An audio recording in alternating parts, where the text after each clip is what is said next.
The day I went to Harbor City, Willow unexpectedly got engaged to someone else. Everyone thought I would rush back to Beijing that night and cause a scene at the engagement party. However, they didn't know that I neither planned to go back nor make a fuss, because nobody expected that before going to Harbor City, I had already happily gotten engaged to someone else. From then on, you go your way, I'll cross my bridge. We don't need to think about seeing each other anymore. Chapter 1. The last time I confessed to Willow, I made quite a fool of myself. There were many people sitting in the private room, but it was dead silent. Not a single person spoke. Minutes passed, and it was Makoto who finally stood up to break the tension. "George, you're Willow's brother. Isn't this inappropriate?" A thug in the corner snickered. "What's inappropriate? Orphan with different fathers and mothers." Laughter erupted, gradually becoming a chorus. I glanced at Willow, who was covering her mouth and laughing so hard she was shaking. Gritting my teeth, I yanked the guy who called me an orphan up by his collar and punched him in the nose. The next second, Willow shouted, "George, stop. Do you want me to say something even more hurtful?" She frowned,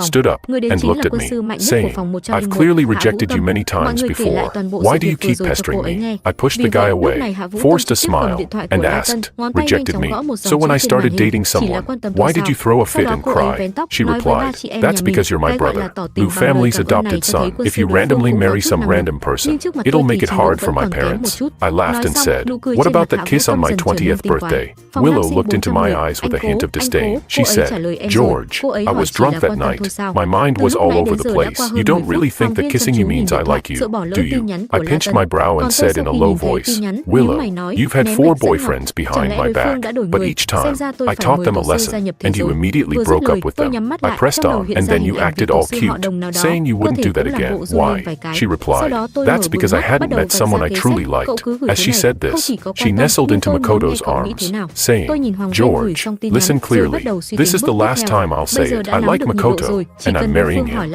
Your previous tactics won't work this time." She added. Makoto looked smug and affectionately gazed at her, saying, "Willow." Without hesitation, she stood on her tiptoes and pressed her lips to his. Makoto held the back of her head, responding more passionately. They kissed passionately, oblivious to everyone around them. At that moment, I recalled that kiss from my 20th birthday. It was just as intense and lingering, leading me to dream for 4 years without waking up, blindly believing that she liked me. Chapter 2. Willow moved out of the Liu family's old house and started living with Makoto. On the day she moved out, I was busy with my graduation defense at school. Choosing such a day was probably to prevent me from causing trouble for Makoto. However, this time, I didn't feel the rage I usually did. After a brief moment of displeasure, I quickly shook my head and put it all behind me. That evening, I had a graduation dinner with some close classmates. Yet, even though I didn't go looking for him, he came looking for me. On my way to the restroom, I ran into Makoto. He said to me, "George, Willow is here too. Are you going to see her?" I shook my head. "I'm with my classmates, so I won't go."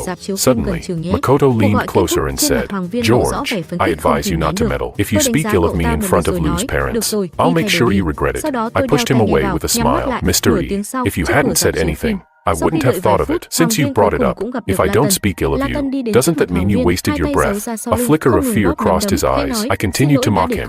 "I heard your dad has spent a few years in prison for extortion. Have you told Willow about that? I should remind Uncle and Auntie." In the next moment, Makoto punched my left shoulder, but I didn't dodge. I quickly kicked his knee, and he let out a yelp of pain and knelt down. That was when I realized my left shoulder was throbbing. Upon closer inspection, I saw he had been holding a key that had dug into me. Rage surged within me. I wanted nothing more than to drag him into the restroom and teach him a lesson. But the next second, a sharp voice rang out, "George, what are you doing?" Before I could react, a slap landed hard on my face. I turned to see Willow, expressionless, the first time she had ever laid a hand on me. Chapter 3.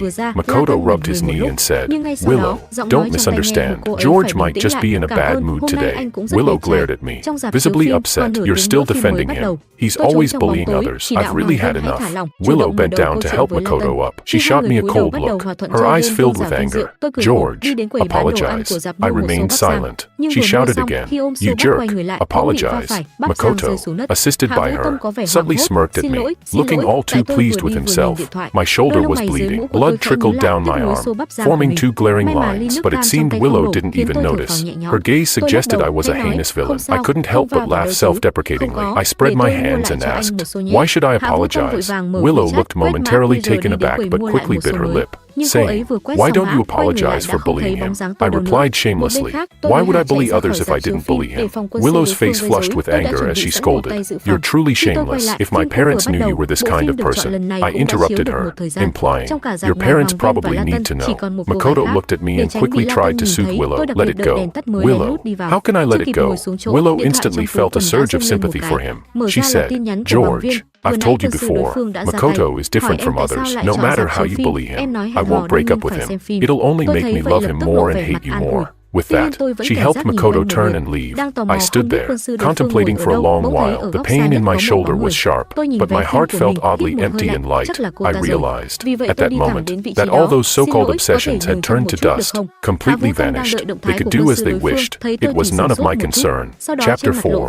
That night, Makoto posted 3 updates on his WeChat moments, all of which were screenshot and sent to me by some people in our circle with ulterior motives, especially Willow's reply, which was particularly highlighted. I knew they secretly wanted to see me humiliated. In the past, I might have let their interactions provoke me and sought out those thugs for a beating. Then she would immediately break up with them and come to me, saying she wouldn't act like that again, giving me the false impression that she actually cared about me. But this time, I ignored it. Instead, I dialed a number from 7 days ago. MS, Zhao. "This is George. I've thought about what you mentioned the other day. When I was 7, my parents died unexpectedly. Uncle Lou, who had a good relationship with my dad, took me in. Aunt Zhao was my mother's best friend from her youth. However, later, she eloped with her lover, and my mother supported her with some money to start a business in Harbor City. But by the time she established herself there, my parents were already gone. Aunt Zhao wanted me to live in Harbor City, as the business my mother had partnered with her was still managed by her, and now it was ready to be handed back to me. On the other hand, she hinted at wanting to fulfill the promise she made with my mother when they were young, wanting me to fulfill the betrothal agreement made between me and her daughter. 7 days ago, I hadn't agreed, not wanting to offend her, only saying I would consider it. But tonight, I had let go of all those years of obsession. My foolish behavior as a lovesick simp felt ridiculous. I didn't want to be the laughingstock of the circle anymore. It was better to start fresh elsewhere. 6 months ago, Willow insisted I go to school in Harbor City, even having a tantrum with Uncle Lou over it, but I had never agreed. Now, I felt it was a great opportunity. Perhaps it was fate's arrangement after all. On the other end of the line, Aunt Zhao was laughing joyfully, saying, "George, your sister Anna is waiting for your approval. She can't wait to fly to Beijing to pick you up herself." I held the phone, feeling inexplicably shy. Even though I had promised to move to Harbor City, the next moment felt like my life was already being arranged for me. Yet, it didn't seem so bad. The sounds of laughter in my ears made me feel dazed. After 15 years of living together and 7 years of liking someone, it turned out that letting go completely only took a mere 7 days. Chapter 5. The day Willow and Makoto got engaged was deliberately chosen to coincide with my arrival in Harbor City. As a result, not many people came to see me off. When I got off the plane, I opened my phone and was flooded with messages, many of which were about Willow and Makoto's engagement. I chuckled and deleted those contacts, blocking them all. Before coming to Harbor City, I met with Anna. I didn't want any complications or to draw attention to ourselves. Anna agreed with my intentions. We exchanged rings and had a low-key engagement.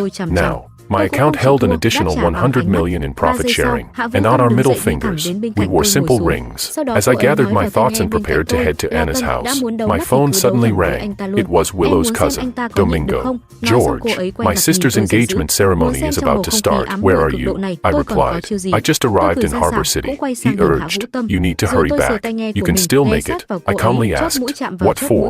Domingo hesitated before saying, "George, are you really that thick-headed? If you don't come back to teach Makoto a lesson, my sister will really be someone else's." I was speechless. I asked, "Why should I go back to confront him? Isn't this a happy occasion for your sister?" Domingo's voice rose in panic. "George, are you out of your mind?" Just as I was about to hang up, Makoto's voice came through the line. "George, aren't you coming to my engagement ceremony with Willow? Willow considers you her brother, so that makes me your brother-in-law. I'd really like to have your blessing." It was a well-rehearsed duet, but it didn't mean much to me. I looked at Anna in the distance. distance. She was leaning against the car, graceful and gentle. My heart felt completely at ease. I said, "All right then, I wish you both a long and happy life together." Chapter 6. Willow wore a beautiful silk satin gown. Her hair was styled in a lovely braid, and her makeup was light. At that moment, she was enjoying matcha cake with a few close friends in the garden. However, every so often, she would glance over at Domingo and the others nearby. She knew they were likely informing George of her whereabouts. Just like countless times before, whenever there was a male presence around her, those people would immediately tell George. Then George would come running to cause trouble, even to the point of getting into a fight. She despised George's possessiveness and hated how men would fight over her, feeling as if they were objectifying her. But deep down, she understood that this very behavior allowed her to easily dismiss those men. This time, she figured George would likely come looking for trouble as well. That's why she had chosen the day I arrived in Harbor City for her engagement. Unfortunately, the auspicious time for the ceremony was set for 6 in the evening. Willow was feeling rather unhappy about that. After all, if George caught wind of it, he would immediately fly back, possibly arriving just in time for the ceremony to start.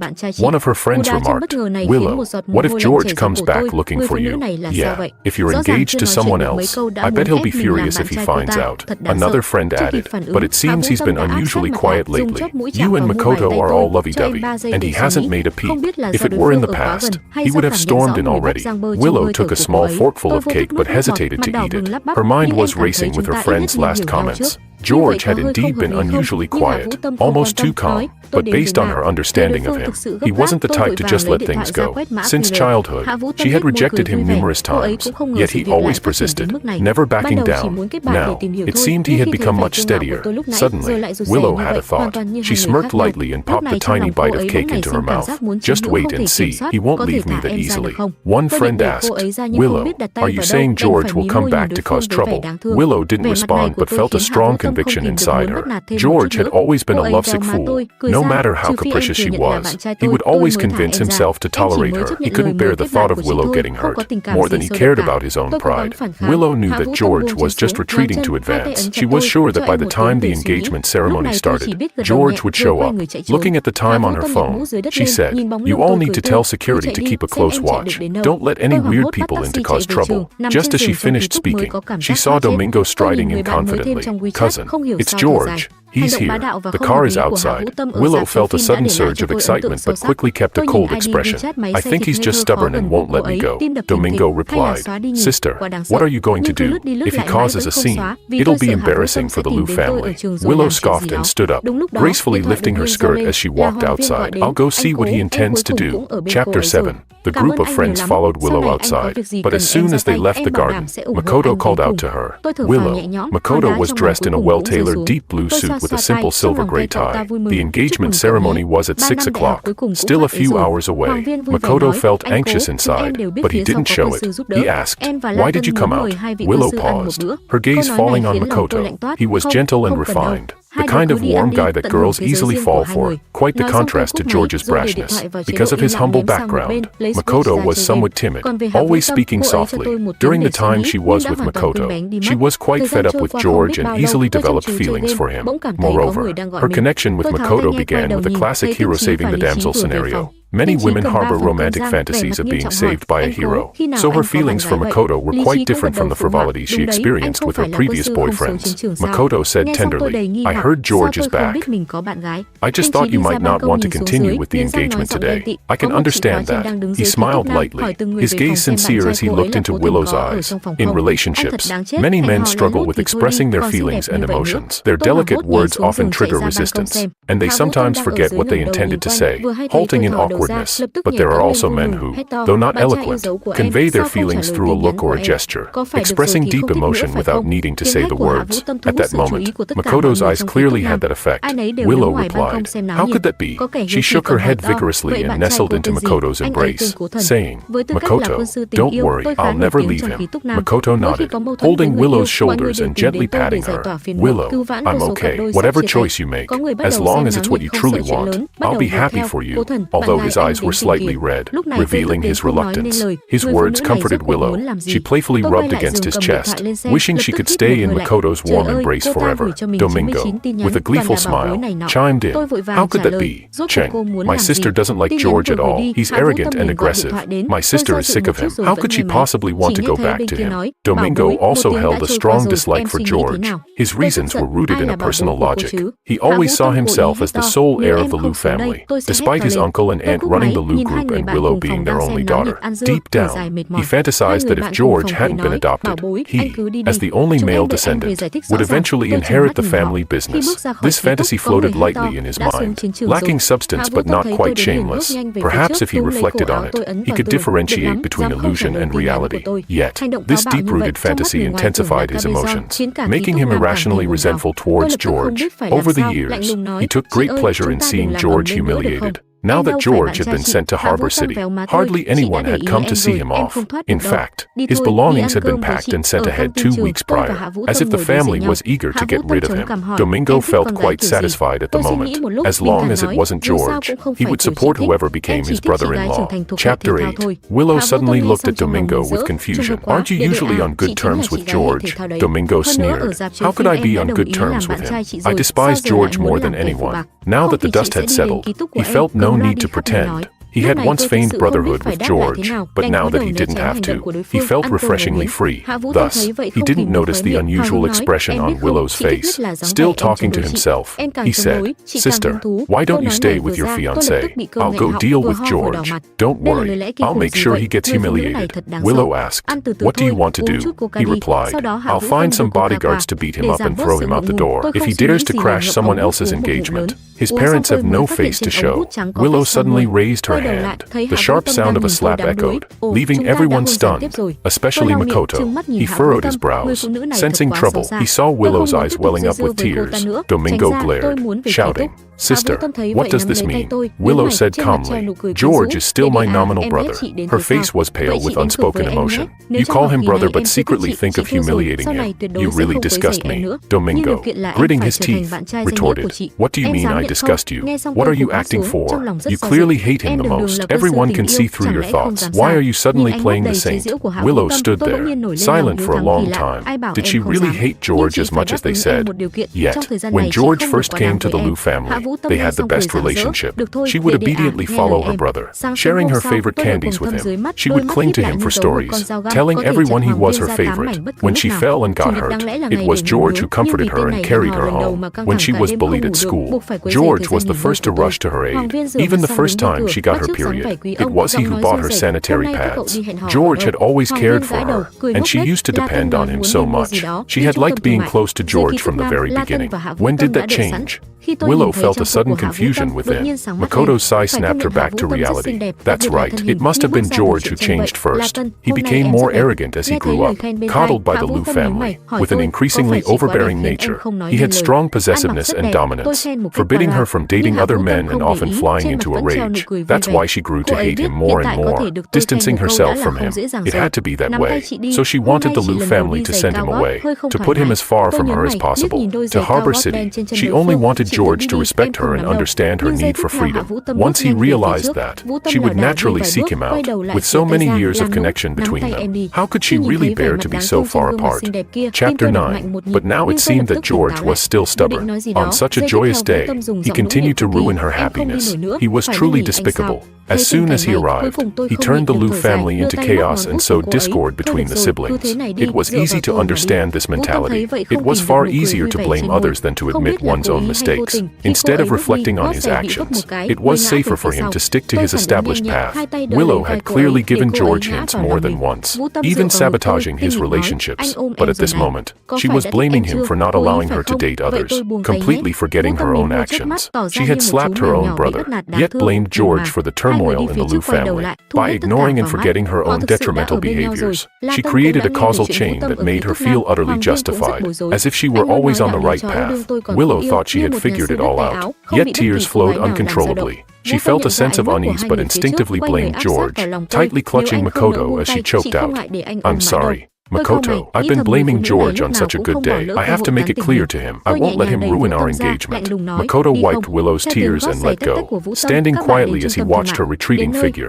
He was troubled. Domingo's earlier questioning made a lot of sense. Everyone knew that Willow hated George the most, but because of just a few of Domingo's words, she had slapped her own cousin. Did she really hate George? Or perhaps, deep down, she saw George as different from anyone else. Chapter 10. When Willow reached the entrance, she did not see George. However, his Honda Accord was parked quietly nearby. Standing next to the car was his best friend, David. Willow's steps halted abruptly, her heart feeling as if it had dropped. At that moment, she remembered that George had given this car to David before leaving Beijing. As David approached her, he held out a red envelope. His expression was neutral as he straightforwardly said, "George asked me to give you and Makoto this red envelope." Willow didn't reach out to take it. David frowned. "There's also something else. What is it?" "George left in a hurry and hasn't had the chance to see you. He called you a few times, but you didn't answer, so he hasn't been able to get it back from you. Remember that antique jade bracelet he gave you for your birthday? That was a token from his father to his mother." David smirked slightly, saying, "George said this bracelet is meant for his future wife. Now that it's with you, it feels quite inappropriate. Miss Liu, could you give me the bracelet? I'll bring it to George when I visit him in Harbor City." Willow suddenly looked down, her gaze falling on the jade bracelet on her wrist. That morning, she had inexplicably chosen to wear it while getting ready, even though it didn't quite match her dress, but she hadn't changed it. Now, looking at the bracelet, it felt glaring, meant for a future wife. The thought of George possibly marrying another girl, someone who would share a bed with him, stirred discomfort in her heart. George liked her so much. How could he marry someone else? Now, instead of coming himself, he sent David to demand the bracelet. It was nothing but a ploy to manipulate her. How infuriating. Indeed, Willow was disturbed by his actions. Chapter 11. Seeing that she hadn't replied for a while, David called out, "Miss Liu." Willow lifted her head and said dismissively, "You tell George, there's no way to take back a gift once it's given. Of course, if he insists, then let him come and ask me himself." After saying this, Willow turned to leave. David stopped her, gritting his teeth. "Miss Liu, wait a moment. I'll have George speak to you personally." He thought to himself, what a joke. George was getting married. How could such a meaningful jade bracelet stay with another woman?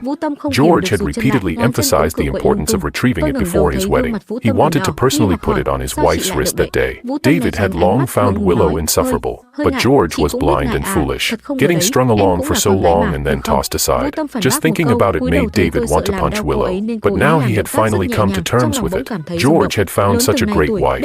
He was genuinely happy for his friend and was determined to fulfill his mission. Chapter 12. When I received David's call, the car was almost at Anna's house. I asked, "David, what's up?"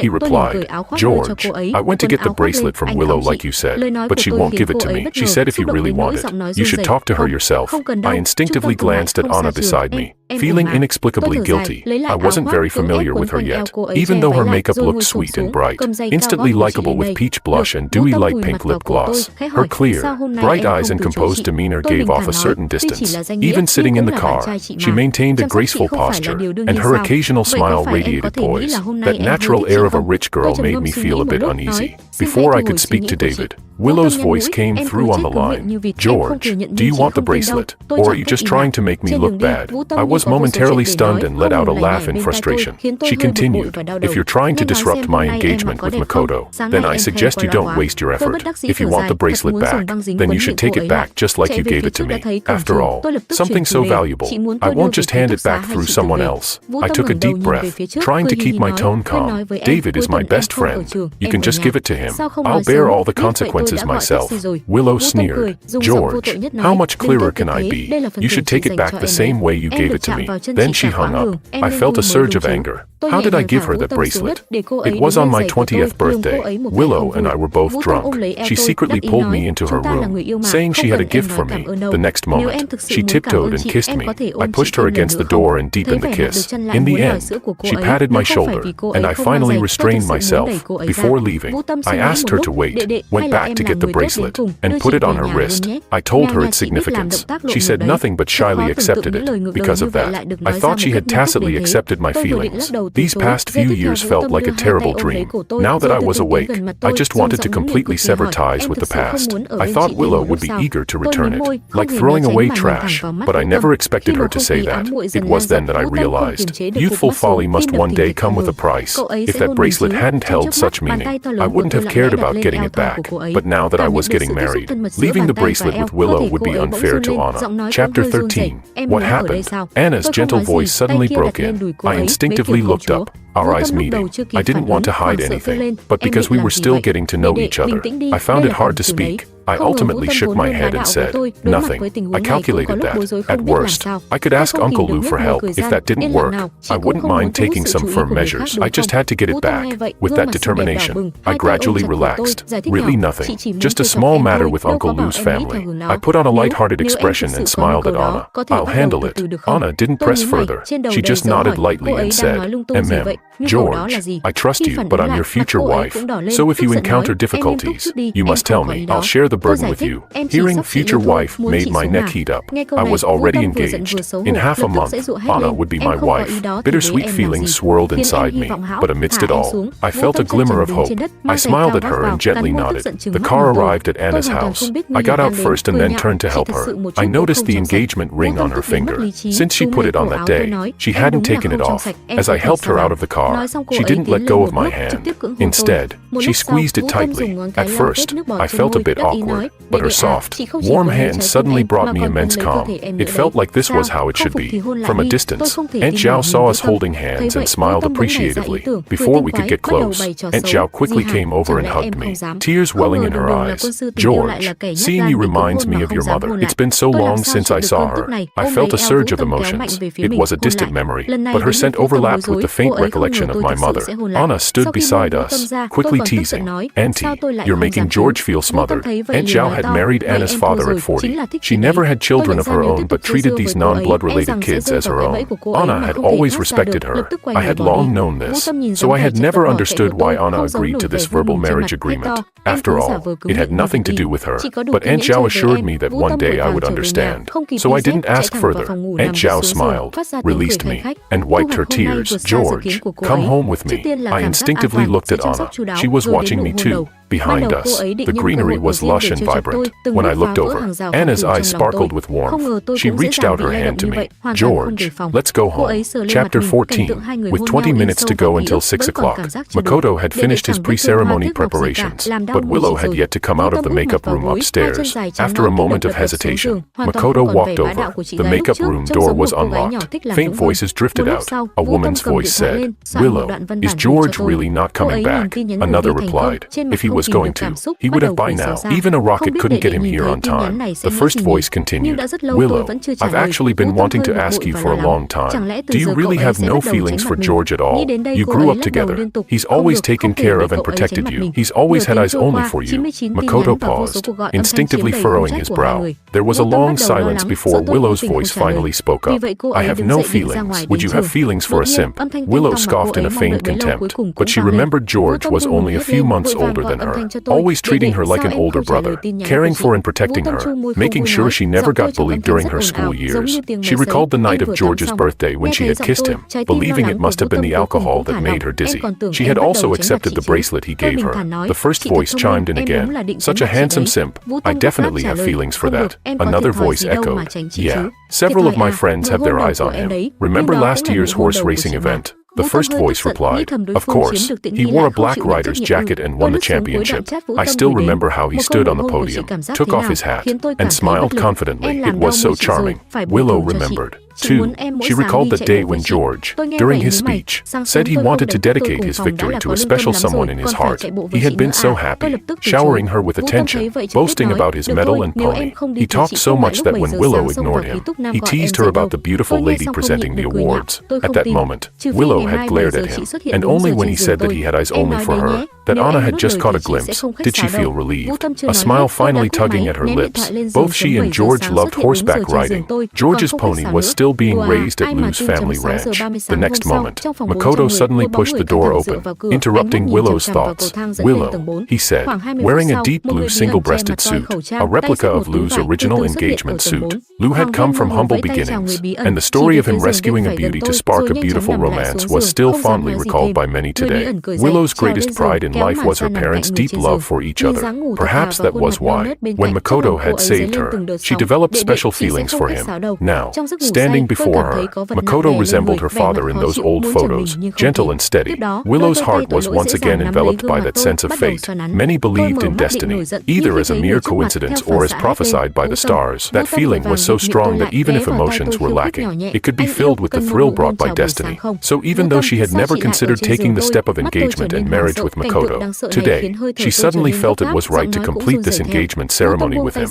Makoto smiled at her and reached out his hand. Willow stood up, lifting her skirt to walk over to him. "I was worried because you didn't come downstairs for so long," Makoto said. Willow replied, "It's fine now. Let's go." Makoto asked, "Is everything okay with George?"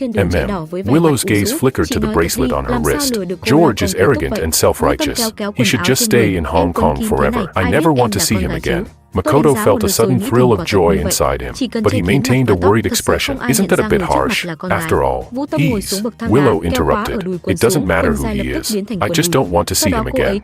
Willow gently linked her arm with Makoto's. Makoto said nothing more and led Willow downstairs. It was 6 o'clock. His engagement ceremony was about to begin. From this day forward, Makoto would no longer live a life of poverty. He would no longer have to live in a mixed neighborhood or share a small room with his 2 younger brothers. His family would rise with him. Willow was the only opportunity fate had bestowed upon him to transcend social classes. He would hold onto her tightly and never let her go.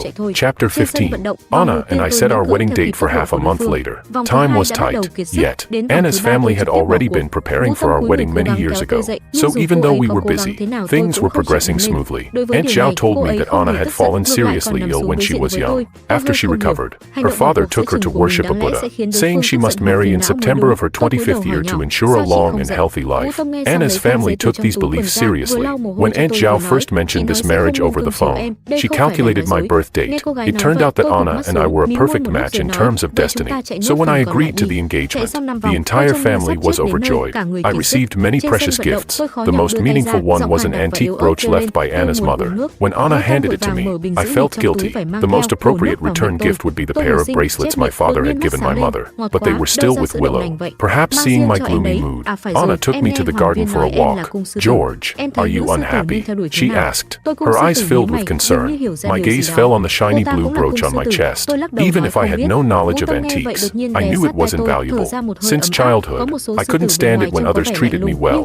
For every bit of kindness shown to me, I felt I had to repay it tenfold, 100-fold. I mentally calculated the gifts I could give to Anna, but every option felt insufficient. I was already feeling guilty, and encountering Anna's gentle gaze ignited a surge of anger within me. Years of obliviousness had turned me into a complete fool. I suddenly laughed, yet tears pricked my eyes amidst the laughter. Anna looked at me, panicked. She hurriedly pulled out a handkerchief from her pocket to wipe the moisture from my eyes. I waved my hand, casually wiping my eyes and replying, "It's not that I'm unhappy. It's just that I suddenly realized how foolish the past was." She paused for a moment and seriously replied, "No, George, no matter what you've been through or what others say about you, I think you're amazing. As long as you take things seriously, you'll succeed in anything." Her sincere praise nearly made me lose myself. I laughed and said, "Anna, you're making me feel embarrassed. Who can withstand such flattery?" She suddenly blushed and whispered, "I've only ever praised you." I asked, "Haven't you ever had a boyfriend?" She answered, "Does kindergarten count?" I was taken aback and asked, "Haven't you dated anyone after growing up?" She looked down and shook her head in silence. I pressed on, "Have you ever liked someone?" Anna hesitated for a few seconds before finally saying, "Yes, but unfortunately, he didn't like me back." A faint understanding began to dawn on me. So that was it. Perhaps Miss Anna had a crush on someone who loved someone else, which led her to agree to this engagement in despair. For some reason, an uncomfortable feeling surged in my heart, but I quickly comforted myself. Maybe it was better this way. At least I wouldn't feel too guilty. When I left that day, Anna had said to me, "George, I hope you can see me as your future wife from the heart. I know you tend to keep many things to yourself, but if you could occasionally share or talk to me about some of them, it would make me very happy." I felt that my heart had indeed begun to open up slightly. I nodded and said, "Anna, I will." I gave Anna a pink diamond ring as a gift. It wasn't particularly expensive, but it was a design I had sketched myself on a whim. This gift felt pure, as I hadn't designed it for Willow. I had simply been thinking of my parents, translating my longing into every line of the pencil strokes. Chapter 16.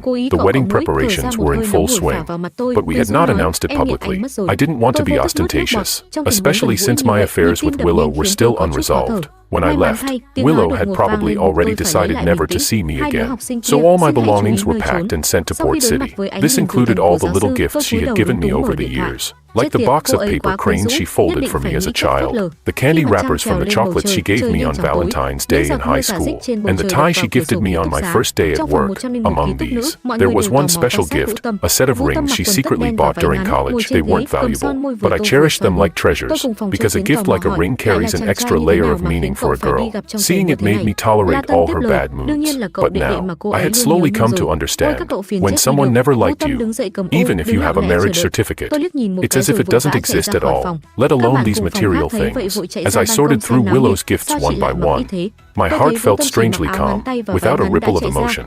By the end, the box was empty, and my heart felt lighter than ever before. As I was preparing to send the package, my phone suddenly buzzed with several WeChat messages. It was from the staff at the horse ranch. My little horse was sick, refusing to eat grass and hay. Seeing the photo, I was frantic. The staff said the little horse must miss me, since I usually visited every few days, but this time, I hadn't gone on schedule. I hurriedly called to inquire. On the other end, they said, "Mr. George, Miss Lou is also here. Let her talk to you." I was taken aback, and Willow's voice came through clearly. "George, didn't you forget your promise when we raised this little horse? How can you be so irresponsible?"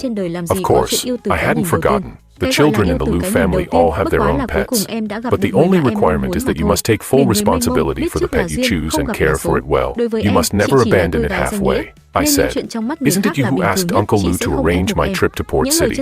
Willow replied, "George, why do you always make excuses?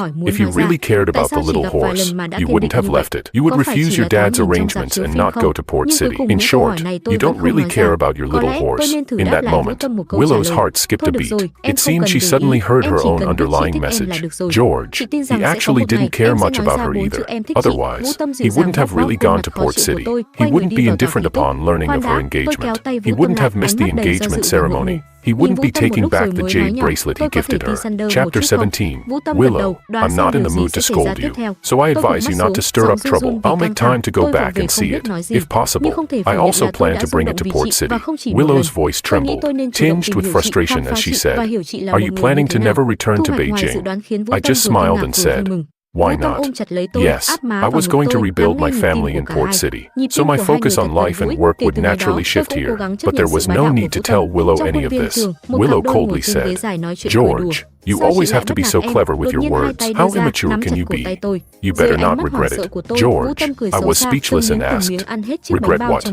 She replied, "I'm engaged to Makoto now." I asked, "What of it?" She said, "The wedding date is being finalized." I responded, and then, she said, "George, don't tell me you don't understand. If I really marry Makoto, I laughed, feeling relieved and pleased, and said, "Sis, it's a good thing for you to get married. Do you want me to give you a big red envelope?"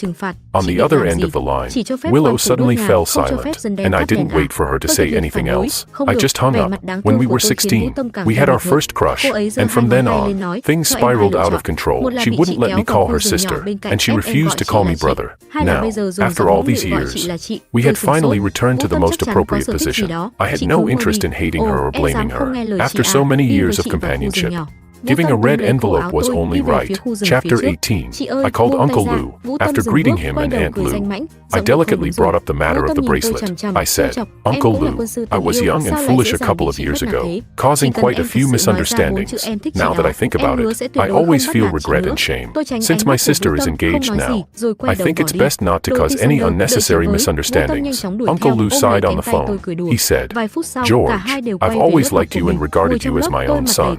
I've actually always wanted you to be our family's son-in-law. Your aunt has been shedding tears talking about you these past few days. I understood their sadness. I felt difficult too, but that sadness was only because of the sincere love from the two elders. So I said, "Uncle, feelings cannot be forced. You can't make a sweet melon grow from a bitter vine." He said, "Willow is too willful. She just..." I interrupted. "It's nothing, Uncle. If my sister likes someone, she should marry whoever she wants." He paused for a moment and said, "I will help you get that bracelet back. In a few days, your aunt and I will go to Port City for a wedding. I'll personally give you the bracelet then." I thanked him and hung up the phone. The staff handling the shipping had also arrived. The carefully packed gift box was loaded onto the truck. In a few days, it would be safely delivered to Willow.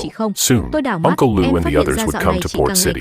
When the jade bracelet was returned to me, the absurdity of those youthful days would come to a complete end. From then on, Willow and George would have nothing to do with each other. Chapter 19. After Willow got engaged, she started meeting up with her friends more frequently. When she went to the bathroom, she overheard David talking on the phone. David said, "Bro, I'm heading to Port City tomorrow. We agreed you'd have your wife introduce me to a bridesmaid." "What? Your wife found 7 bridesmaids?" "George, oh George, the fate has been cruel for too long. If you don't mind, I'd be willing to call you father." Willow stood in the long, empty hallway, David's excited voice still echoing in her ears. But in the end, only that name, George, remained. She thought she might be drunk. Otherwise, how could she hear such absurd jokes?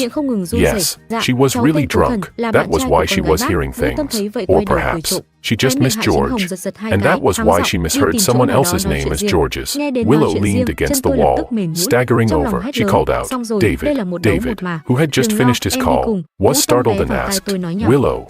Willow demanded, "Who were you just talking to?" She stared into David's eyes and said, "I heard you say you were going to Port City for a wedding, and I heard George's name." Her usually stunning face now revealed a hint of distortion, and those eyes that usually sparkled were now filled with unshed tears. She forced a smile, but it was cold and desperate. She said, "Don't tell me you're going to attend George's wedding." At first, David didn't understand, but the next moment, he realized, what a twist of fate. Over the years, David had been so anxious because of George. Now, he felt so pleased inside. The proud daughter of the Liu family was experiencing this today. Wasn't she the one who loved to keep others dangling? Wasn't she the one who enjoyed watching those who liked her suffer?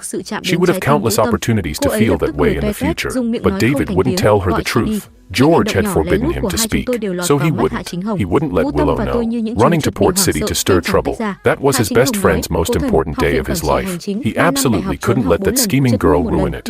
He sneered and said, "You misheard. I'm indeed going to Port City for a wedding. I'm going with George because it's one of our former classmates getting married." Willow seemed to not believe him and said, "I've never heard George has any close classmates in Port City." David smirked and said, "Willow, do you really know George? You only enjoy the process of being adored. So his identity, life, and thoughts are irrelevant. So what nonsense are you spouting now? George is my buddy, one of the people I admire most in my life. I'll tell you, I'm cheering for your breakup with him. You're not worthy of his affection for so many years." After David said that, he turned and left, and Willow watched his disappearing figure. Her heart suddenly pained, but she didn't know why she felt this way. She just felt a sudden, overwhelming urge to see George, even if it was just for a moment. But the next day, Willow received a large box of express delivery from Port City. The reason it arrived so quickly was that Anna had specially arranged for a private jet to deliver it to Beijing. At that time, I was completely focused on arranging the wedding venue and had no idea about any of this. Chapter 20. As Willow opened those boxes, her body inexplicably trembled. The things inside felt unfamiliar at first, but gradually, a flood of memories surged forth like a tidal wave. The first couple bracelets she gave George, he didn't like the style, thought it was too childish, but still wore it dutifully. The little stars she gave him, the stickers she gave him, and colorful little gems, filling an entire box. At the end, there was the set of matching rings. Willow held that small box tightly. Suddenly, her vision blurred. A voice rang in her ears, saying, "Willow, you're practically George's shadow now. When do you plan to marry him?" Back then, the kids often teased her and George like that. At 20, she was young, playful, and headstrong, with so many boys chasing her, but she dismissed them all, because with handsome and cheerful George by her side, She linked arms with him, making countless friends envious. She was happy because this wonderful George liked only her. At that time, she wanted to marry him, to be exact. She had known for a long time that she would marry him someday, so she gave him that small token, that cheap set of rings. But when did she start to tire of George? And when did fate defeat her childhood companion? Was it that she truly felt nothing for him? Or was it simply because she was certain he would never leave her? Willow clutched the rings tightly. Suddenly, absurdly, tears fell. Chapter 21. At that time, I was busy with the final rehearsal before the wedding. I naturally had no idea. Willow saw the gifts from the past decade, especially the reaction to the ring I treasured. And during the rehearsal, when I kissed Anna for the first time, I also didn't know that Willow would slap Makoto hard because of that ring. How ridiculous. That day, when Makoto mocked me, set me up, and forced me to strike him. None of us expected such a day would come, but Willow and Makoto, they had already become unimportant people in my life. I didn't care at all. Chapter 22. When Uncle Lou brought the jade bracelet to me, I also told my parents the good news about my upcoming wedding. They were both surprised, because the wedding they came to Hong Kong for was Anna's. They never expected that the mysteriously elusive groom, who had never been photographed by the media, would be me. They were happy for me, but also tearful with regret. Especially Aunt Lou. She held my hand tightly, refusing to let go. She said, "George, I don't want to cry on your big day, but I'm really unwilling. It's my fault. I didn't raise my daughter well, so that she took one wrong step after another." Willow wanted to break up with Makoto, but Makoto was adamant about not letting her go. Makoto's entire family came to the Lou's home to cause a scene. They even threatened to stay and not leave. After all, they had nothing to lose, while the two of them were causing a ruckus. Willow just found out she was pregnant. Their marriage was probably going to be finalized. I gently hugged Aunt Lou back, feeling my eyes slightly wet. Thinking back to when I first went to the Lou's, I cried every night looking for my parents. Aunt Lou comforting me, scene after scene. I remembered those carefree days, the times they treated me like their own son. I hoarsely said, "Uncle and Aunt, it's not your fault." In the end, she wiped away her tears and said, "Child, it's Willow who isn't blessed, and sees Anna as a very good girl. You will definitely be happy together." Chapter 23. I know that a woman is gentle, caring, and understanding as Anna. Even if she doesn't love me, our married life would still be happy and harmonious. But I never expected that happiness would be far more intense than I imagined. When I placed the jade bracelet on Anna's wrist, she showed me a photo. In the photo, I was holding a trophy, smiling confidently toward the audience, and Anna was standing beside me, smiling at me. That year at the horse racing festival, when I won the championship, it was Anna who presented the award and put the medal around my neck. But at that time, my heart and mind were entirely on Willow. I only glanced at her briefly. I only knew that she was an incredibly beautiful woman. Who would have thought there would be such a fate afterward? I smiled, like a child, pointing at the photo of us two, but I couldn't say a word. Anna hugged me from behind and said, "Do you remember I told you I once had someone I liked?" She touched the jade bracelet, her cheek lightly brushing against my back as she said, "George, I told myself, when I receive that bracelet, that's when I will tell you, the person I love is you." Chapter 24. In college, I particularly loved browsing Big Orange's tweets. There was a phrase often used to cover up scenes, called crazy flipping the pan. At that time, I didn't quite understand what it meant, until the wedding night. When the bride shed her daytime modesty, I turned into a chef. I cooked this dish with great energy, stir-frying and searing. A vigorous cooking session. I was tireless, eager to whip up a grand banquet. But the next day, I was exhausted, sleeping until noon. While I was still sound asleep, Anna had already refreshed herself with a morning run, breakfast, swimming, bathing, and so on. Days after the wedding, the housekeeper smilingly told me, "Sir, you have no idea how much Miss Anna smiled that day. In all the years I've been at Anna's home, it was the first time I saw her talk so much in the morning. She greeted everyone, even my little grandson. I think Miss was eager to carry around a loudspeaker to tell the whole world that she got married and loves her husband."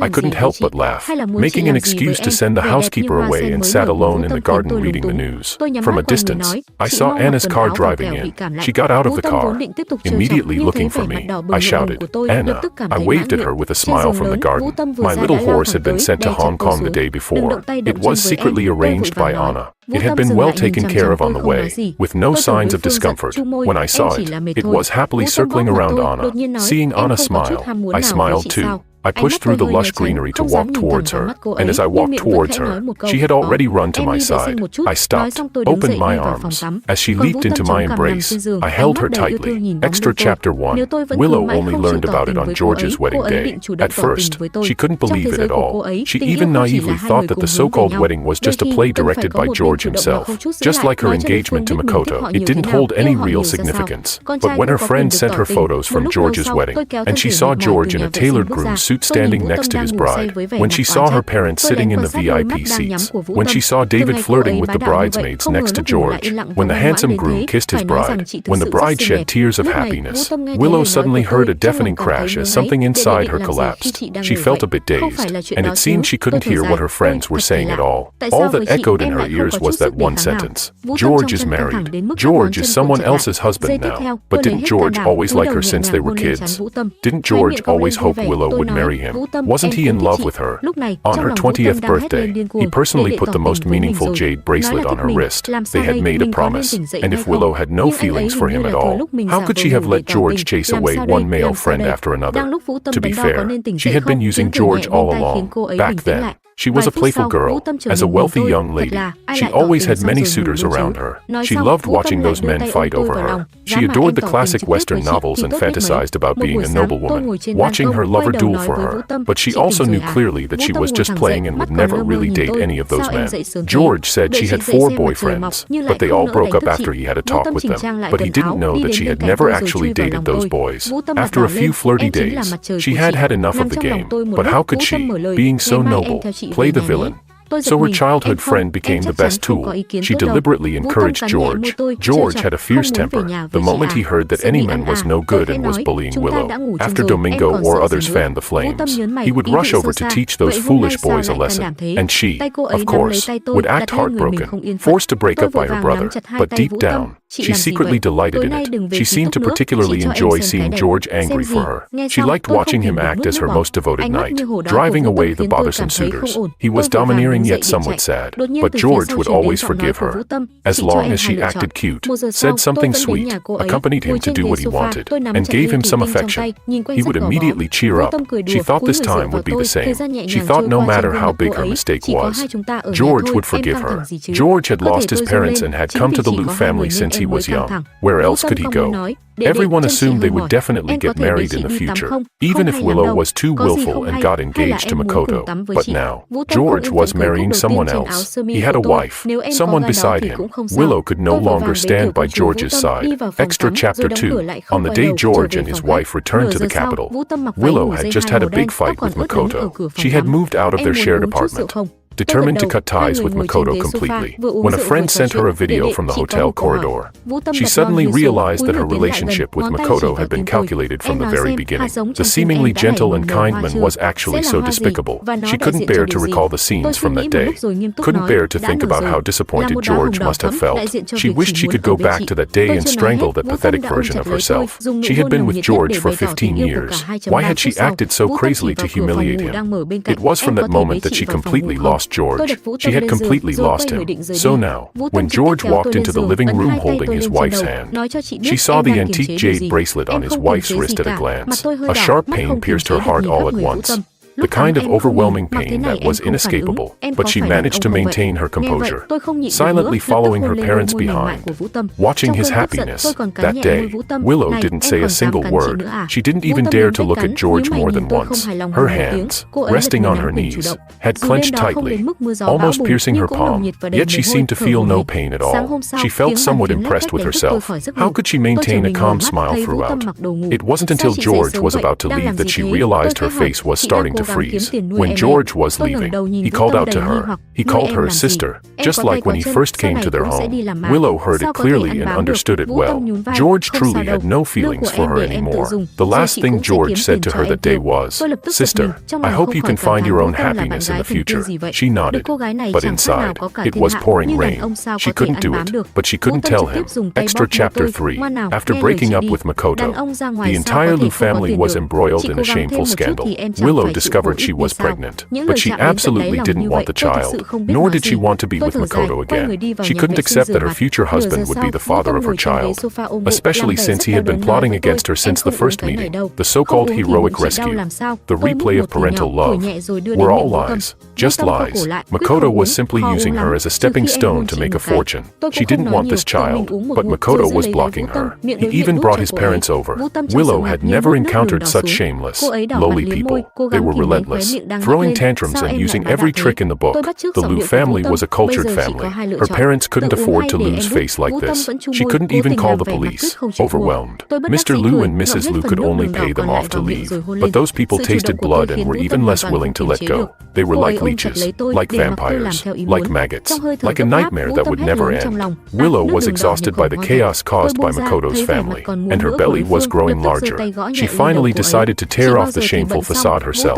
When the police came to the Liu family and chased those ruffians away, Makoto seemed to realize he had no chance left, but still, he extorted a large sum of money with his leverage. On the day of the confrontation, Willow felt like she was meeting Makoto for the first time.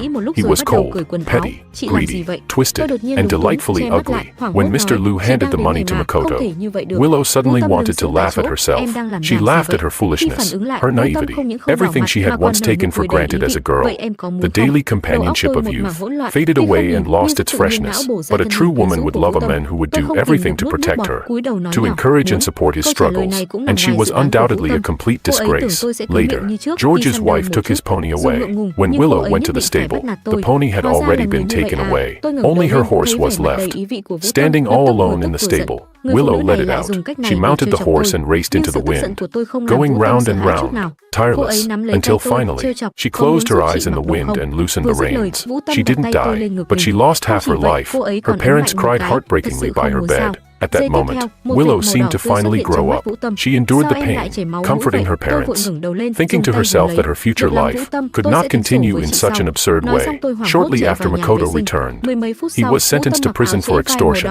Also imprisoned were the father and half-brother who had caused the most trouble. The people from Anna's family quickly dispersed like a tide. They had received some money before, although they weren't satisfied. It was better than nothing. Returning to their hometown with the money, they no longer cared about Makoto's fate. Only Makoto's stepmother was crying her eyes out over her son's imprisonment, hating Makoto. These old stories from afar in the capital faded like ink on an old scroll, and George's new life was gradually unfolding like a fresh canvas.